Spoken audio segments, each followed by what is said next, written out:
One day, you're going to look around and you're going to realize that everybody loves you, but nobody likes you.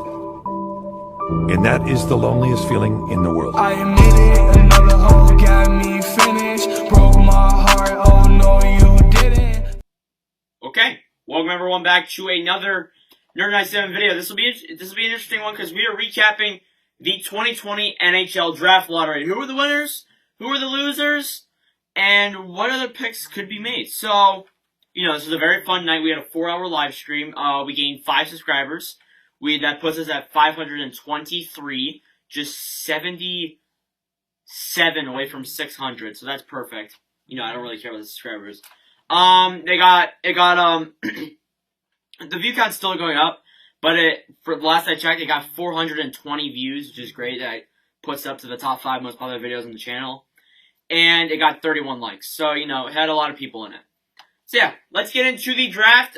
This is a very interesting one because a lot of surprises. Trust me. Alright, so the first one, no surprise there. Alexis Lafreniere has been drafted first overall by the New York Rangers. He's left wing. That was expected, so I had him just plop there in my draft rankings right here. He's going to help out New York very significantly.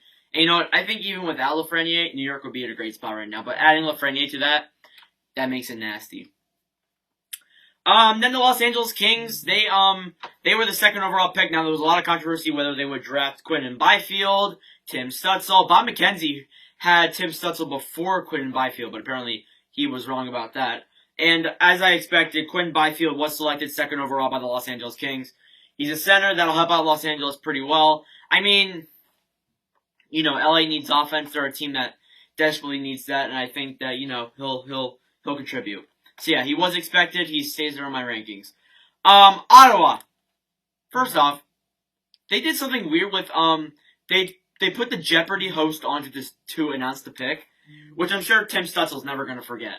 I mean, even if he wasn't like an actual NHL player, he would never forget. Even if he was drafted like regularly, he would never forget that. So I sure as heck wouldn't. So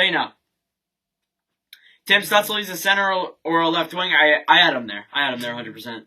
Ottawa with this very growing team. I think that, Tim Stützle adds to that great offense that they're going to get next season. And, I had him ranked there expected. Detroit at 4th overall. This was a lot of controversy. Some people had Rossi here. Rossi dropped pretty low, actually. Some people had Drysdale. Some people had Sanderson.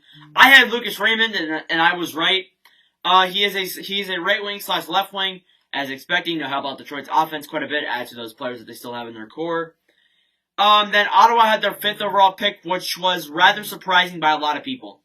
Ottawa selected defenseman Jake Sanderson. Now, I have it written here, not really, because I didn't have him that high. So yeah, he moved up about 3 spots in my draft rankings, and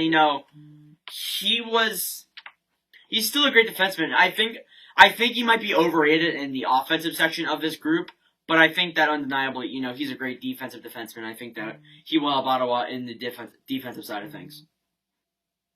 Anaheim, I had this as a steal. Jamie Drysdale, they absolutely stole Jamie Drysdale. I don't know why Ottawa didn't pick him, but I guess they wanted a different defenseman. Drysdale's a defenseman. I had yes, ranked there. So yeah, he moved down just 1 spot on my draft rankings. And yeah, number 7th overall was the New Jersey Devils, and he selected Alexander Holtz. Did I have him there? I said kinda. I had him around there, like 7th or 8th. So yeah, I just put him there. And he's a right wing / left wing. How about defenses? How about the Devils' offense? I hope that they'll actually do better this season with him. They better do better with him. So, yeah. Buffalo. This is the thing that really made people mad. They could have selected Rossi. They could have selected Colberfetti. They could have selected Ludell, Jarvis, Holloway. Everyone in the draft from now on. And, I was even saying they could select Yaroslav Askarov.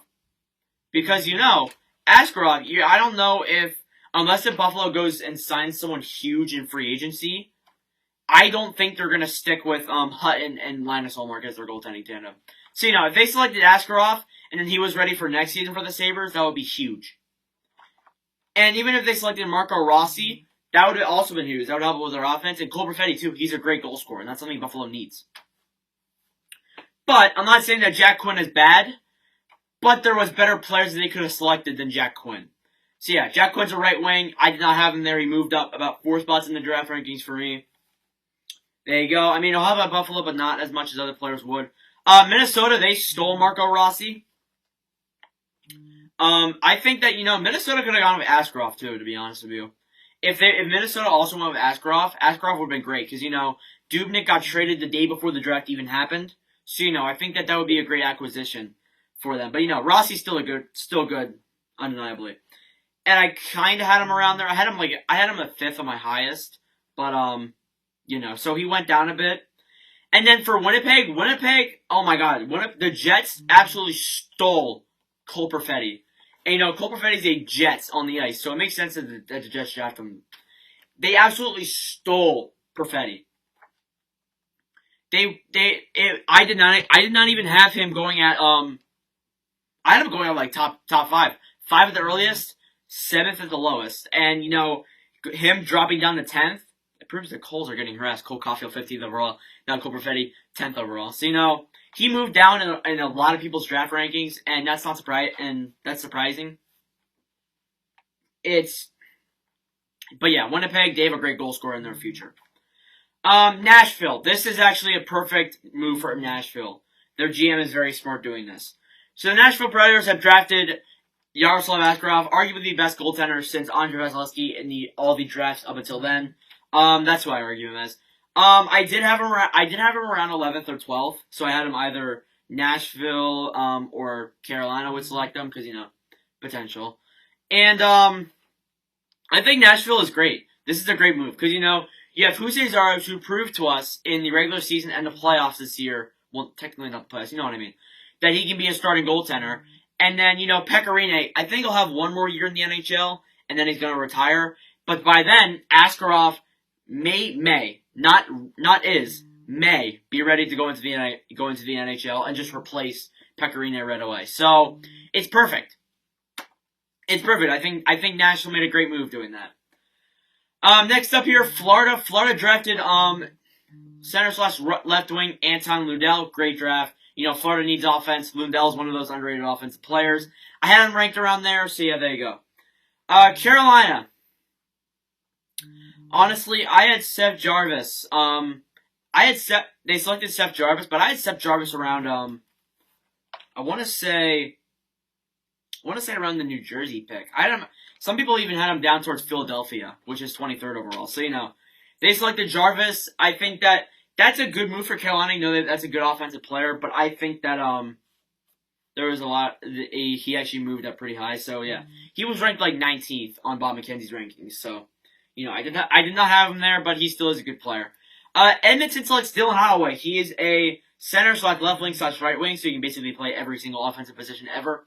And I had him around there. So yeah, that's around their position. It'll be great for Edmonton. They need some more offensive prospects. You can't run a team off of 5 teams, 5 players. As I said, you can't do that. So, Toronto at 15th overall, they selected Rodion Amirov. I think that's great for Toronto.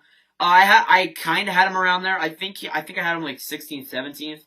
So yeah, he's a left wing. Help out offensively for Toronto. He'll come in there and he can play some minutes. Montreal. Here's the thing that a lot of people were arguing about in the live stream last night.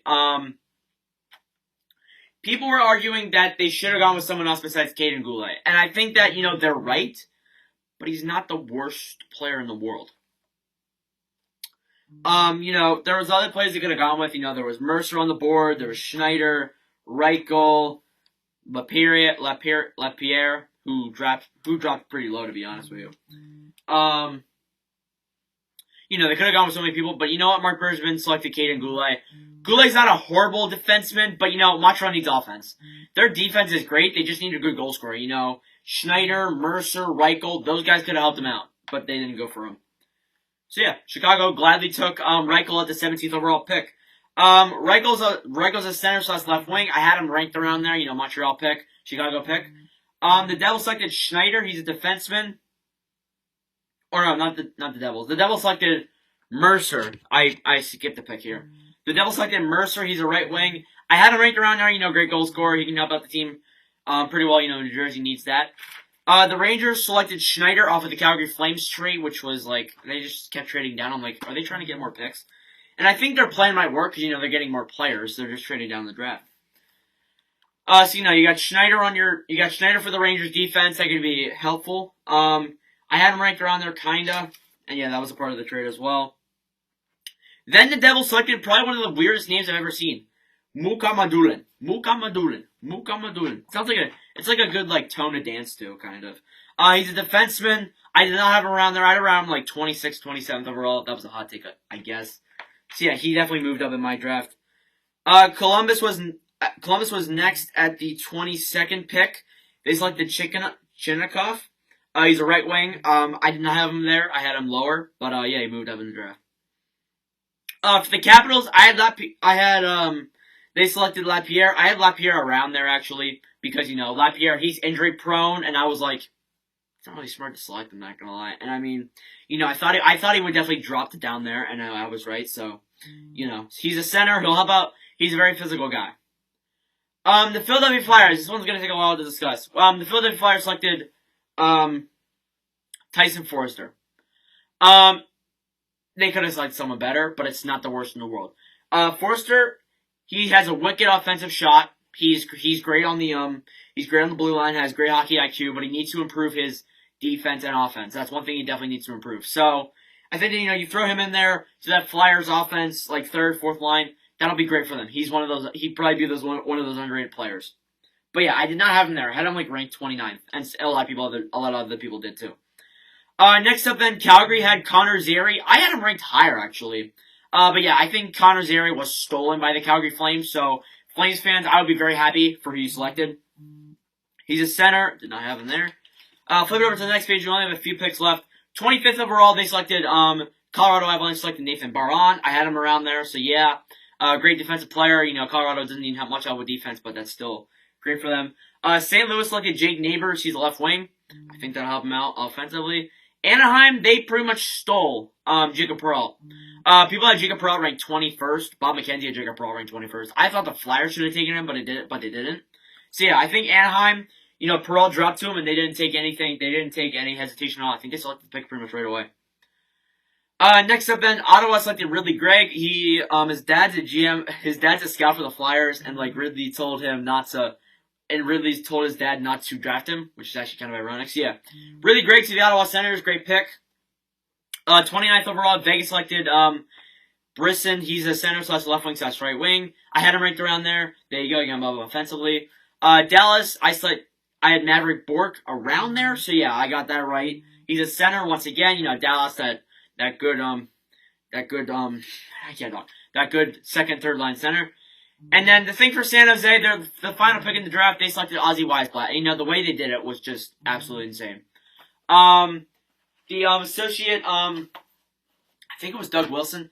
Doug Wilson, Ozzy Weisblatt's mom is deaf, so he did I don't know how you do it, the symbol to say Ozzy Weisblatt, and they all went crazy. So that's the way he did that was so sportsmanlike and great. That's one of the best things I've seen. But Ozzy Weisblatt, a lot of people had him going around that area, so they got that right. But I think that's a great. It's great for San Jose. They need the prospects.